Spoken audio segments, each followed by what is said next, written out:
Hey yo yo yo, ketemu lagi dengan Dokter Ray. Semoga tetap sehat dan semangat karena hari ini kita akan membahas apa yang dilakukan kalau lagi sakit.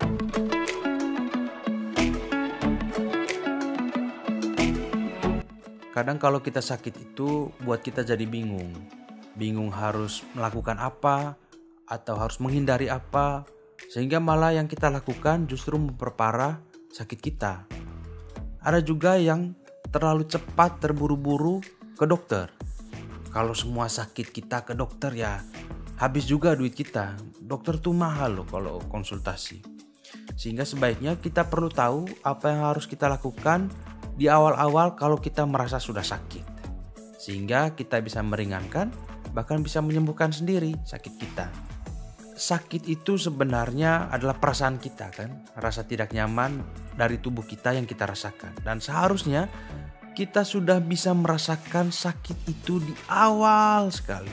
Sehingga kalau tubuh sudah memberikan sinyal-sinyal bahwa ada ketidaknyamanan, kita harus tahu, kita harus mengerti, dan kita harus bertindak untuk menyelesaikan ketidaknyamanan itu. Misalnya, kalau kita lagi batuk flu, kita harus tahu, ini kayaknya tenggorokan mulai gatal ini. Kayaknya hidung sudah mulai mengeluarkan cairan-cairan cair. Kayaknya badan sudah mulai pegel-pegel. Nah itu kalau di saat itu kita tahu, kita mengerti dan langsung minum air hangat yang banyak, minum madu, minum buah, jus buah yang banyak, menghangatkan tubuh. Nah itu pasti gejala itu akan sembuh sendiri. Sehingga pertama sekali, kenali tubuh kita, sayangi tubuh kita. Kalau ada perubahan sedikit dalam tubuh kita harus tahu dan langsung mengambil tindakan. Jangan sampai ini bertambah parah. Yang berikut misalnya kalau kita diare. Diare itu kan keluar BAB yang cair, buat perut mules, perut melilit, sakit, kadang panas di perut, bisa juga sampai demam. Nah, kalau misalnya diare baru 2 kali atau 3 kali dalam sehari, langsung kita pikir, kita tadi makan apa? Kita salah makan apa tadi? Jangan-jangan memang baru habis makan rujak, lomboknya 20, ya pasti kita mencret. Sehingga apa yang kita lakukan? Minum air banyak untuk mengganti cairan yang keluar dan berhenti makan rujak. Sekarang makan yang bersih. Nasi dengan kuah sayur tanpa bumbu dengan lauk secukupnya. Nah itu sudah akan membantu sekali proses pencernaan kita. Tidak perlu obat, tidak perlu ramuan, tidak perlu ke dokter. Itu saja kita sudah cukup. Langkah berikutnya kita lihat lagi BAB kita yang keluar itu seperti apa. Apakah ada darah atau tidak. Kalau ada darah itu indikasi ada infeksi amuba atau bakteri di dalam perut. Nah kalau sudah ada lendir, darah, itu harus pergi ke dokter untuk mendapat obat untuk mengobatinya. Tapi kalau dia cair saja, masih ada ampas, warnanya biasa-biasa saja. Nah itu coba minum air yang banyak, makan yang banyak, yang bersih, minum air yang banyak, selesai. Oke, jadi jangan panik, jangan terlalu terburu-buru ke dokter juga. Pikirkan lagi apa yang kita makan. Kalau diarenya dalam 2 hari tidak berhenti, segera ke dokter. Segera ke dokter karena mencegah dehidrasi, kekurangan cairan. Kurang cairan karena diare bisa buat kita meninggal mendadak. Bahkan ini sangat banyak terjadi pada anak kecil. Jadi kalau masih kecil, SD ke bawah begitu, diare sehari sebaiknya ke dokter. Tapi kalau sudah agak dewasa, saya kasih waktu 2 hari. Tapi minum harus banyak, makan harus banyak. Dan makan yang bersih, jangan yang berbumbu tajam. Oke, apalagi yang biasanya ya? Sakit mah, perih di ulu hati. Yaitu kan sebenarnya kalau orang yang dengan sakit mah pernah sakit mah itu sudah mengerti sekali tubuhnya. Saya kalau makan asam akan perih ulu hati. Saya kalau makan pedas akan perih ulu hati. Ya jangan makan. Kalau misalnya sudah pada jam makan, jangan terlambat makan lagi.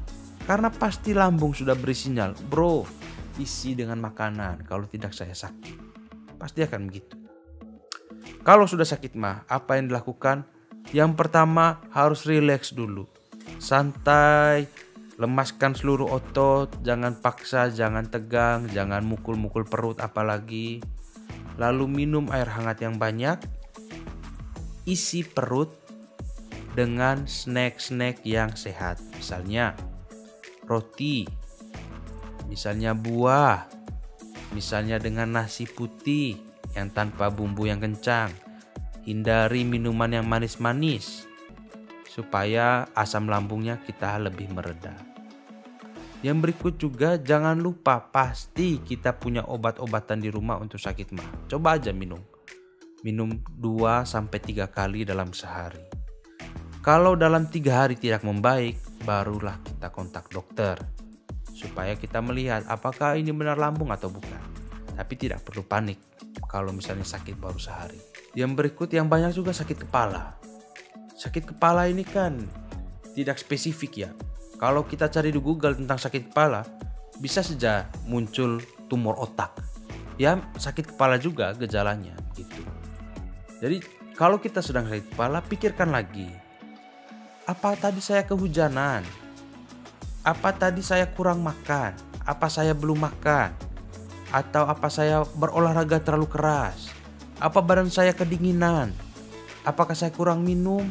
Nah, coba tanya-tanya perilaku kebiasaan yang di luar dari kebiasaan kita begitu. Sehingga kalau kita sudah ketemu, nah ini pasti penyebabnya. Semua hal-hal yang tidak seperti biasanya akan memberikan gejala pada tubuh. Apalagi yang ekstrim. Kalau misalnya biasanya hangat, kerja di indoor saja, terus tiba-tiba kena terik matahari, bisa sakit kepala. Kalau misalnya kita kehujanan, lupa mengeringkan rambut, bisa sakit kepala. Kalau yang cewek-cewek, waktu mau bulanan, sakit kepala juga bisa. Jadi tidak perlu langsung obat, tidak perlu langsung ke dokter, tidak perlu. Rasakan dulu apa penyebabnya, mengerti dulu kondisi tubuh kita rasakan, mengerti, baru kita bisa menyelesaikan masalah ini. Kadang-kadang kita harus menjadi dokter untuk diri sendiri. Nah, kalau sudah ada rasa sakit kepala karena ada sesuatu yang buruk kita lakukan, maka yang berikut kita hindari supaya kita tidak mengalami sakit kepala yang sama. Apalagi ya kalau sakit itu, misalnya kalau kita sakit di telinga, paling pertama ya jangan langsung dokter, jangan langsung minta obat, jangan. Coba suruh keluarga kita atau teman kita lihat di dalam lubang telinga, kotor apa tidak. Kalau kotor sekali ya pasti sakit di dalamnya, pasti ada infeksi. Sehingga coba bersihkan dulu dengan pembersih telinga dari besi yang ujungnya kecil. Jangan pakai cotton bud, malah membuat tambah parah. Bersihkan dulu. Jangan-jangan setelah membersihkan langsung sembuh. Tidak perlu ke dokter lagi. Yang penting bersih. Apalagi misalnya kita kalau sakit perut. Banyak itu sakit perut biasanya. Perut di pusar, di kanan bawah, di kiri bawah, di tengah. Nah itu kan juga kalau kita ke dokter, gejala sakit perut itu sangat luas. Dokter juga tidak tahu apa yang terjadi di dalamnya. Tapi kalau sakit perut, yang paling umum terjadi itu karena salah makan. Menu yang baru kita makan, sudah lama tidak makan padang, tiba-tiba makan padang dengan jumlah besar, ya perut akan kaget, usus akan kaget sehingga menimbulkan rasa sakit itu. Apa yang dilakukan? Relax, minum air yang banyak, hindari makan padang, malamnya sembuh. Begitu. Saya tidak perlu langsung obat, tidak perlu langsung ke dokter. Ada juga kalau kita rasa pusing berputar, vertigo begitu. Kita harus tanya lagi ke diri kita, apakah jumlah air yang kita minum sudah cukup? Makan makanan kita sudah cukup atau tidak? Terlambat atau tidak? Tidur kita sudah cukup atau tidak? Istirahat yang baik sudah atau tidak? Olahraga yang teratur sudah atau tidak? Karena semua kebiasaan itu kalau kita lakukan atau kita tidak lakukan atau berubah dari kebiasaan akan membuat vertigo.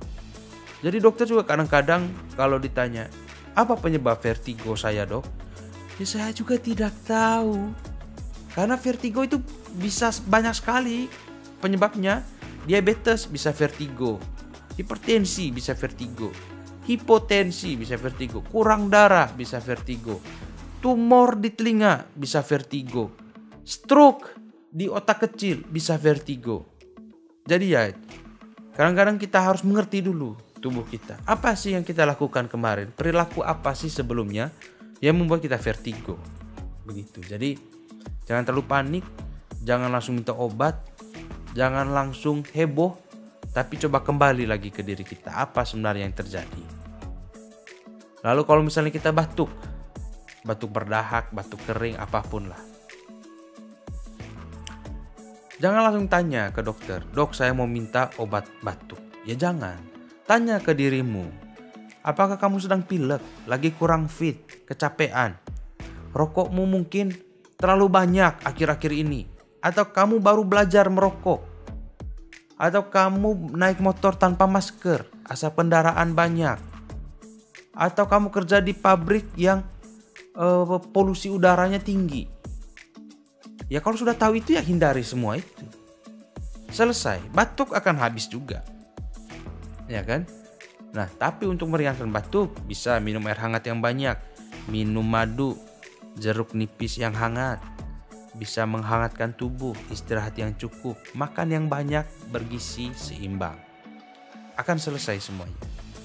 Jadi kalau misalnya saya mau rangkum ya, itu tadi beberapa gejala yang paling sering saya dapatkan dari teman-teman semua.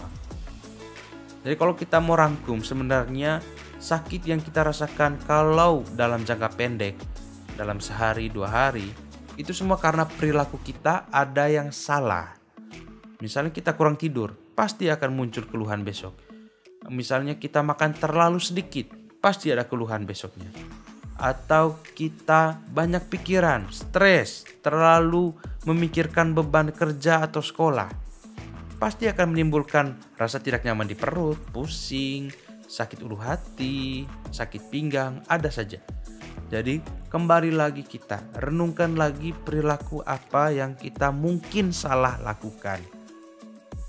Kalau sudah perbaiki perilaku itu dan masih berlanjut sakitnya di hari kedua atau ketiga, maka segera hubungi dokter.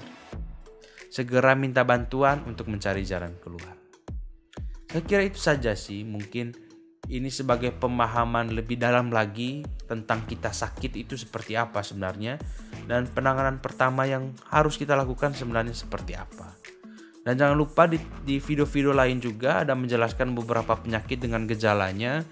Jadi kalau merasa sesuatu ya bisa cek di video lain untuk menambah pengetahuan kita terhadap gejala dan penyakit-penyakit lain.